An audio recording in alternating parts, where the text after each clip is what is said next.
Nós gostaríamos de saber, para você, quais são as perspectivas de futuro para o espiritismo e também para o movimento espírita.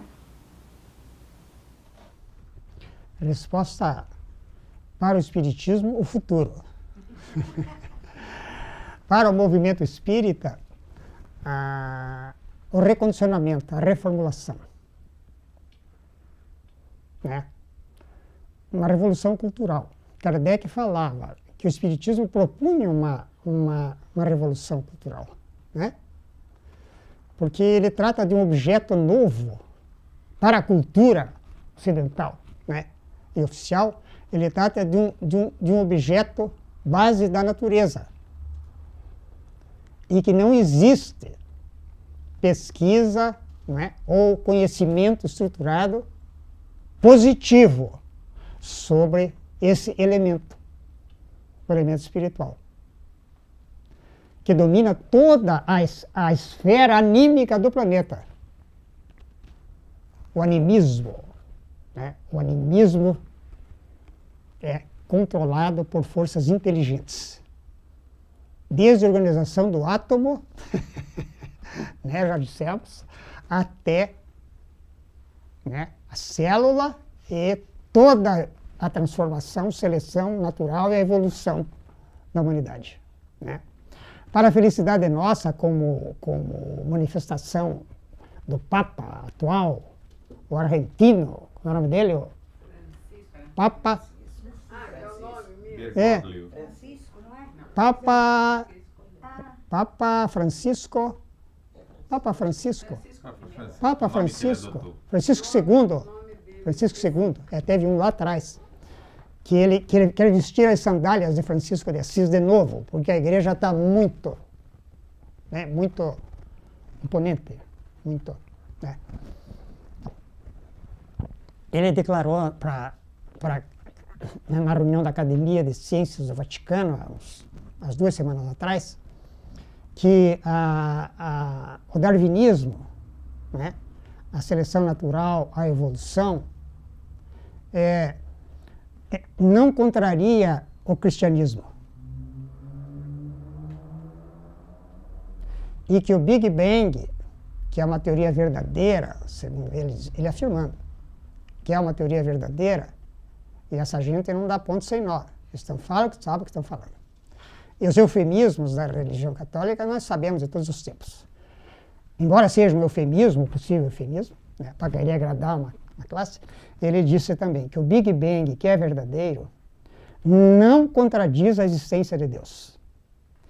E afirmou mais, que o Gênesis bíblico não pode ser interpretado como oriundo de uma ação mágica, de um mago que criou o universo em 6 dias, né? E no 7º dia, cansado, trabalhar 6 dias, né? Mais de 48 horas por semana, ele descansou. Então esse Deus mágico não é assim. Há um erro de interpretação do Gênesis, afirmou isso. É uma afirmação, está na imprensa, está registrada e tal. Isso aí vai provocar uma briga, né? Uma briga até ideológica, política, porque os pentecostais, os fundamentalistas, os evangelistas, os evangélicos são todos fundamentalistas bíblicos. Eles ensinam mais a Bíblia do que o Evangelho. Essa questão do espiritismo futuro, né, como ele é hoje, as perspectivas futuras, para nós o futuro é o espiritismo. Claro, né, que com todo o aperfeiçoamento que o avanço cultural dos espíritas faz, junto com os pesquisadores leigos, né, da área da cultura em geral, que estão contribuindo com pesquisas notáveis para chegar ao espírito. É isso que a gente diz, né? Quando a ciência chegar à pesquisa do espírito como elemento, né, não como individualidade, mas como substância inteligente do universo, né, porque o princípio espiritual é uma substância, né, filosófica, primária, né, alguns chamam de mônada primitiva. O Haeckel chamava mônada, não é? O Spinoza, né, o transcendente e o imanente, Kardec chama de elemento material e elemento espiritual.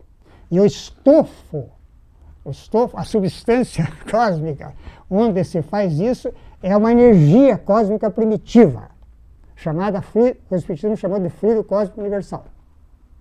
Né? Os físicos, os espíritas hoje querem chamar de como é que é? Energia cósmica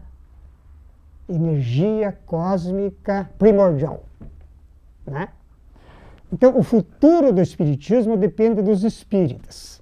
O Espiritismo se fará com os homens, pelos homens e apesar dos homens. São declarações, né, românticas, utópicas e tal. Por quê? Porque o progresso da humanidade é uma coisa fatal. E o progresso vai exigir, né, ideias cada vez mais avançadas para a solução dos problemas da humanidade. E Kardec dizia, o Espiritismo não fará a transformação social. Né? A sociedade é que exigirá as transformações necessárias na lei do progresso. Né? E ainda mais, ele explicava, né, que há leis que regulam esses processos, como a dialética marxista, a dialética histórica, a dialética utópica falavam, né, que o mundo modifica-se por transformações. E essas transformações são acionadas por forças naturais, ele diz forças das coisas, que são forças físicas e também forças inteligentes. Né? Forças inteligentes. Associação de ideias, avanços científicos, de corporações, exigem mudanças. Né? O paradigma científico hoje, por exemplo, sobre a ecologia, exige mudanças do capitalismo nas estratégias, né, e nas tecnologias de exploração da mãe terra, da natureza.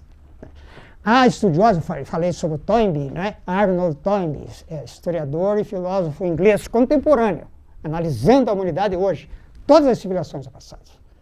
Ele estuda 30 civilizações e chega na civilização moderna. Daí entra no estudo da tecnologia. Nos últimos 35 mil anos de existência do Homo sapiens na Terra, né, a maior revolução, que foi há 35 mil anos atrás, quando o homem usou a caça, o Homo habilis, né, a caça e toda a transformação do processo produtivo e de exploração da natureza. Que o homem desenvolveu a inteligência e começou a comer carne, que gerou uma proteína que vai acionar sobre o cérebro no processo da evolução, desenvolve o grande raciocínio. Né? O professor Carlos Pepe entra também nessa análise. Então. E chega o Arnold Toynbee diante da problemática atual da questão ambiental, que todos vocês conhecem, não é? A problemática atual da questão ambiental que coloca a biologia em risco. E principalmente a vida humana, porque, por incrível que pareça, o animal mais sensível à natureza é o homem, não é? Que destrói a chamada cadeia biológica, a cadeia alimentar, hoje, com a tecnologia. Então a tecnologia é uma revolução tremenda, mas precisa ser racionalizada, né? A nível de consciência profunda, né? E examinando a vida não mais como, do ponto de vista materialista. O homem nasceu, cresceu, viveu, morreu e tchau, né? Então, a concepção deste homem, né, e a concepção da humanidade. Daí entra o Evangelho de Jesus com uma grande revolução de há 2000 anos. Né? A humanidade estava vivendo um período de barbárie. Os homens da época de Jesus, os povos eram bárbaros, politeístas, pagãos, né? Ferozes, né? Ferozes, entre aspas, porque talvez o homem de hoje, né, inteligente, por outras vias seja mais perverso do que da época. Mas ele veio fazer uma semeadura e lançar um processo de amansamento, amansar o coração humano, né? Tornar mais leve, transformar aquele homem bárbaro num homem afetivo, emocional, por isso que ele chamou de amor, né? O amor é a síntese dessas manifestações de sentimentos e emoções profundas que o homem tem, né? Hoje a psicologia vai estudar o psiquismo e definir essas áreas do ser humano, né? O raciocínio, o desejo, a imaginação, a memória, a vontade e tal, né? Então, Jesus veio amansar o coração humano e o fez. Não existe nenhum processo profético semelhante ao cristianismo primitivo na história do mundo. Tanto é que ele dividiu a história em A, C, né? e D, C, depois dele. Ele vivenciou isso, um modelo de humanidade, para ir sensibilizando o homem para a espiritualidade. O caminho do homem é a busca do espírito, a espiritualização. Porque a fase biológica, animal, estrutural, fundamental, nós já vivemos. E segundo os estudos da reencarnação, uma classe de espíritos, nós ficamos repetindo experiências desnecessárias e não damos o salto. Porque nos falta a definição para a espiritualidade. Essa espiritualidade será um fator importante para a modificação dos costumes, das relações sociais, como diz Kardec, né? das relações econômicas, contribuindo para aquele ideal que nós chamamos de ideal romântico de Jesus Nazaré, né? Que é a solidariedade, a caridade, a fraternidade, os direitos da Revolução Francesa, a igualdade, a liberdade, a fraternité, né? Aquelas coisas, e que hoje institutos universais estabelecem, né? Regras universais, por exemplo, os direitos humanos, né? Que surgem depois de duríssimas, né? Tragédias da humanidade.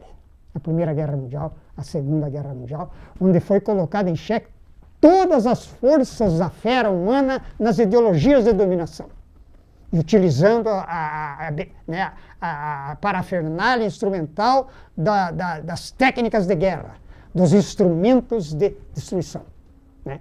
E hoje daí vem dentro da questão ambiental outros tipos de destruição, né? A agricultura química, que está minando a biologia, a célula, né? Gerando câncer, gerando isso, gerando aquilo. Uma sociedade consumista extraordinariamente arvorosa no consumismo, né? Cevada no consumismo, por uma ideologia, né? Capitalista de consumo, tal. Né? Economia dentro de um paradigma desumano, né? Desumano e irracional sobre a natureza, porque o ser humano e a natureza são parte da biosfera dessa mãe terra, como dizem os ecologistas, né, da Gaia, né, aquela coisa.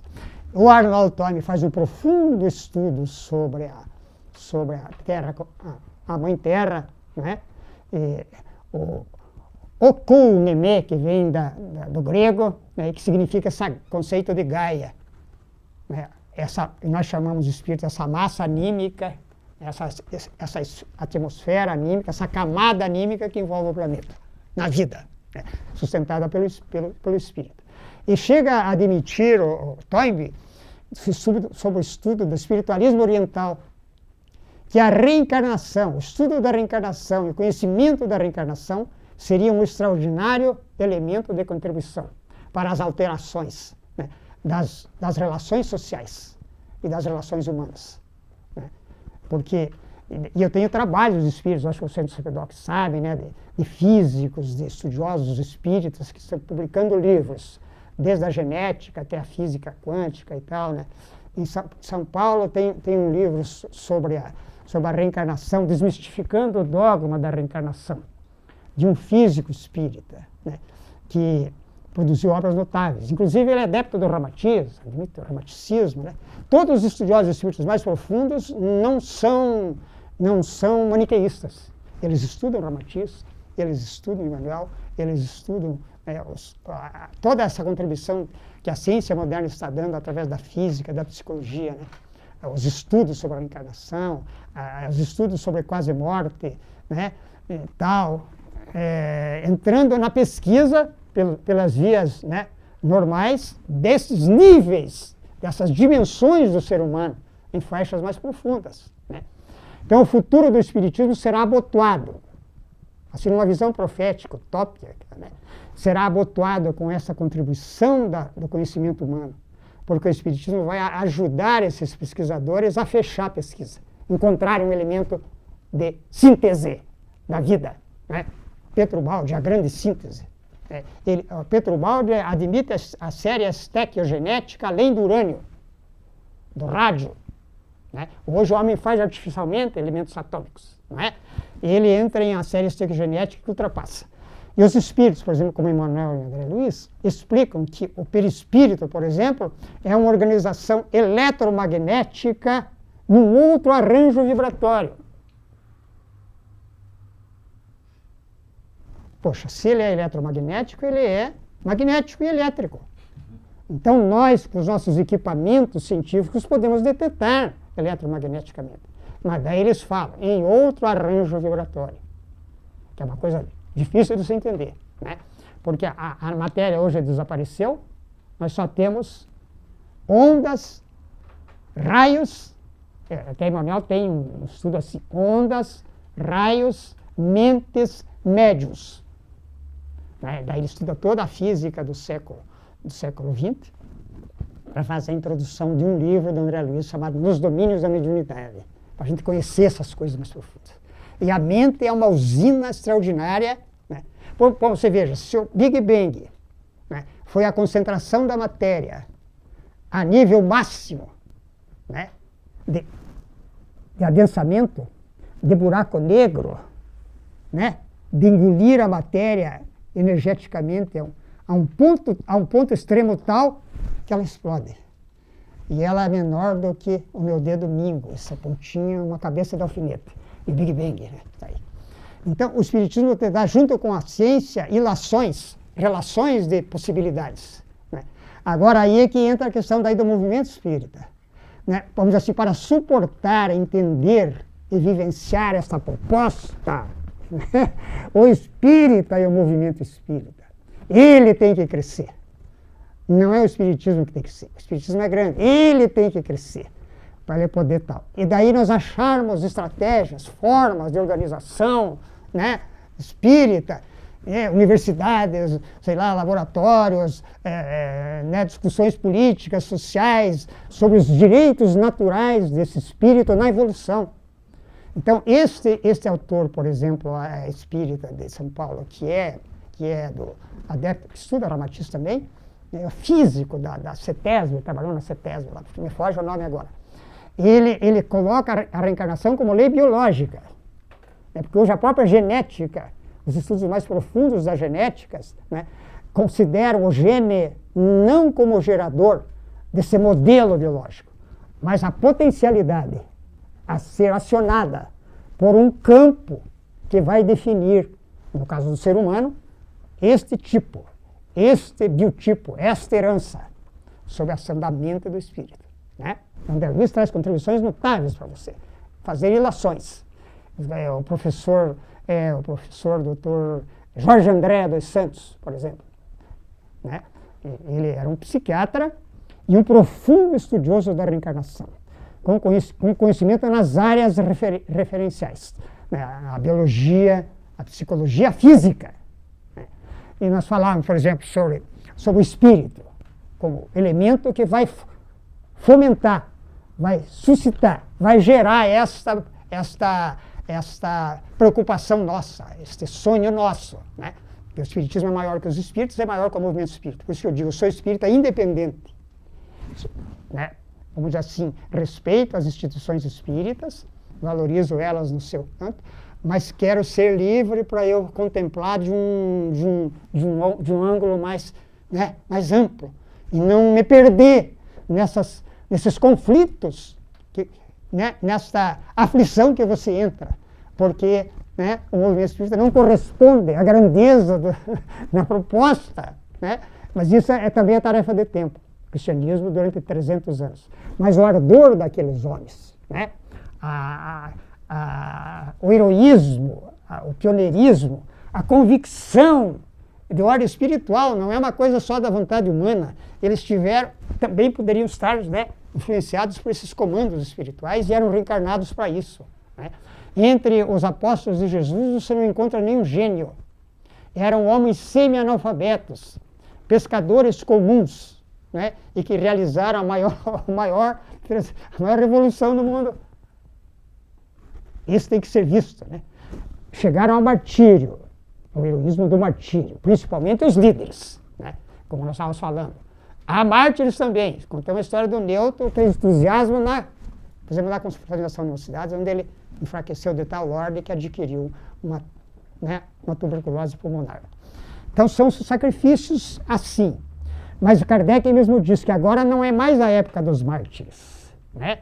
Agora nós podemos começar a vivenciar esse processo, porque nós estamos na época da liberdade do pensamento, né? da pré-civilização plena, que são ideais, né? E que está em jogo a civilização por todos os motivos que nós sabemos. Mas espiritualmente há essa visão, né?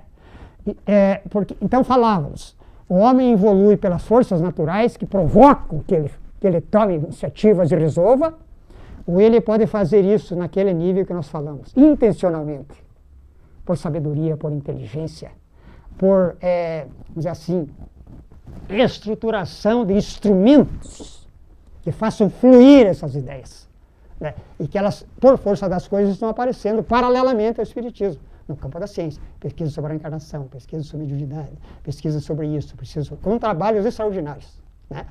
Então, quando nós estudamos lá a Lei do Progresso de Kardec, nós descobrimos isso.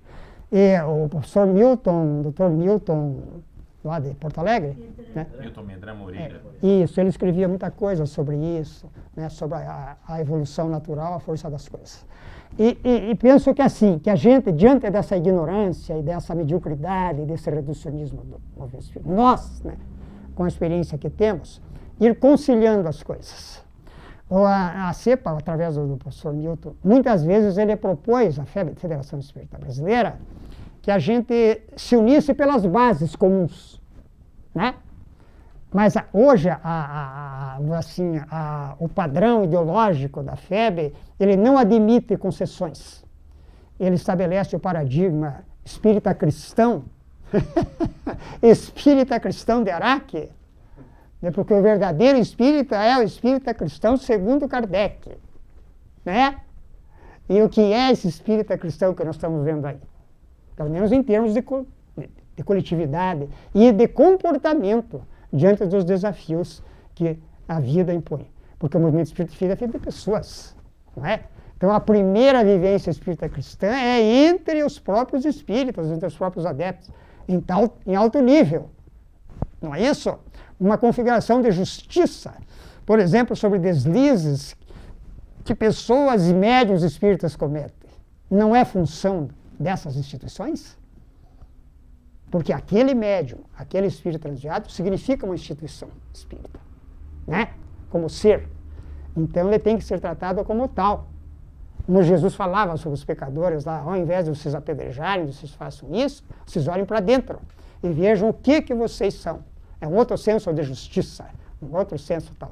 A própria justiça, a evolução do direito, ela é complexa, ampla, profunda, vai a níveis extraordinários, né?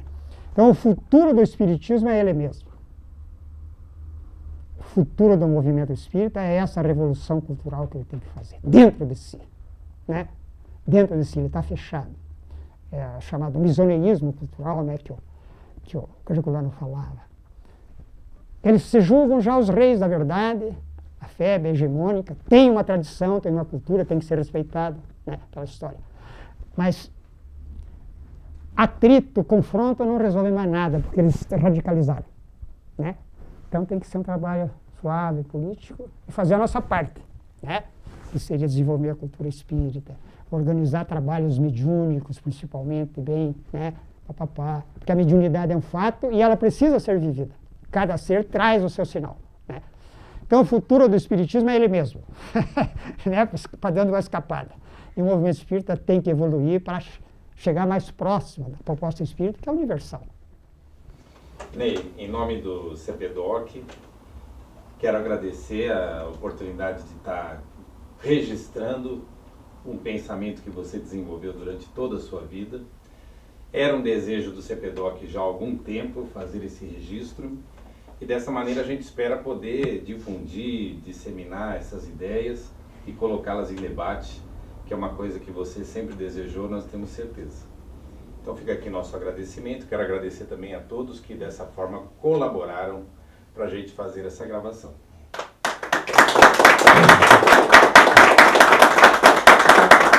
Então, só uma palavra final, né? Eu agradeço, né, essa oportunidade. E é muito difícil para mim hoje, sabe? Até para preparar uma palestra para o Centro Espírita, eu entro em crise, sabe? Fiquei muito sensível. Tenho uma depressão crônica, tomo um medicamento forte. Uns tempos para cá. Porque eu achava que o espírita deve ser tão forte que ele não pode nem ser submetido à depressão e tomar medicamento para se ver. Fui até onde deu.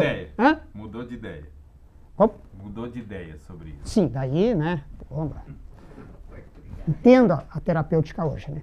E eu sempre entendi, mas nunca apliquei a mim por uma questão pessoal, né? E realmente, aos trancos e barrancos, fui até uma altura. Mas chega uma hora que você não aguenta, né? Ninguém é absolutamente forte, senhor de si. Está encarnado, nem Chico Xavier, nem Ivone Pereira, né? Nem Hernani Andrade. Né? Todo mundo tem o seu destino, a sua experiência, a sua rota, né? E nessa rota você vai tropeçando aqui, ganhando ali, perdendo lá, né?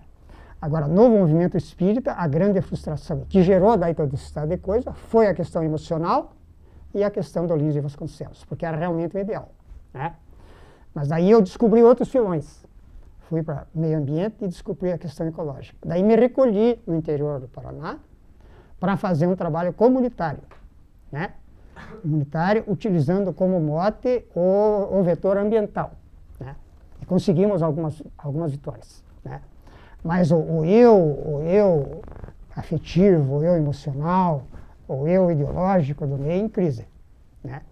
Então me afastei, tive provocações de amigos meus que chegaram a me cobrar, inclusive rompendo amizade, se eu não escrevesse. E eu não conseguia escrever. E aqui você está escrevendo. Então aqui surgiu a oportunidade. Eu falei para o Newton, quando houve a ideia, né? Agora, eu estou tão assim, né, sensível, com dificuldade, que a gente podia fazer assim uma reunião discreta, informal, para conversar, né, e tal. Agora, diante da oportunidade que surgiu e deu certo, né? Daí a gente agradece porque vocês fizeram eu sair, de alguma forma, né, desse estado fechado, desse ostracismo, para ter a coragem de expor as ideias, porque isso vai fluir, né? Mas hoje eu já estou preparado para qualquer embate. Nenhuma repugnância ao meu ato, à minha palavra, né, vai me atacar. Espiritual. O ser humano precisa de espiritualidade, né? De qualquer modo você levar ali, né? E o espírita tem muito mais instrumentos, mas ele tem que baixar o nível, né? Baixar o nível de entendimento desse processo de evolução, que é conflitivo mesmo, né? Individualmente e coletivamente, né? E que a humanidade está realmente no albor de uma nova era, por ação intencional de conscientização científica, política, filosófica, educacional e tudo, né? Moral principalmente, e entender que nós vivemos num sistema polivalente, né? E que a humanidade da Terra, o planeta Terra como ser cósmico, ele agasalha a matéria e o espírito. E que a população da Terra é definida por estatísticas estratégicas de mentes superiores. Quando falamos em Jesus, por exemplo, é um exemplo de mente poderosa, que está relacionada com o plano cósmico, né? E, segundo algumas revelações, ele foi um dos coordenadores do planeta quando houve, né, o desprendimento da nebulosa do Sol, né? E ele é um dos engenheiros siderais, um biólogo sideral, mentes de alta potência que organizaram esse sistema. E, segundo a doutrina espírita, nós estamos numa fase ainda de provas e expiações. Mas não só de provas e expiações, porque mesmo na prova e na expiação existe a aventura e as qualidades em germe de outros níveis, né? regeneração, ele didatizou isso para o homem mais ou menos entender o processo de evolução do espírito. E que a humanidade de hoje, seja espiritual, seja encarnada, está no ponto de dar o salto de qualidade. E esse é um processo, não é no terceiro milênio, em 2050, mas sim um processo, né, esse grande processo de evolução e transformação, como nós sabemos. Então peço desculpa aos meus amigos da CEPA e de outras áreas por eu ter me encolhido. E estou tentando me justificar, né, para vocês não se sentirem culpados e eu não me sinta omisso. Né? Houve oportunidade. Quem sabe se eu vou desencarnar amanhã ou depois da manhã, já está registrado. Né?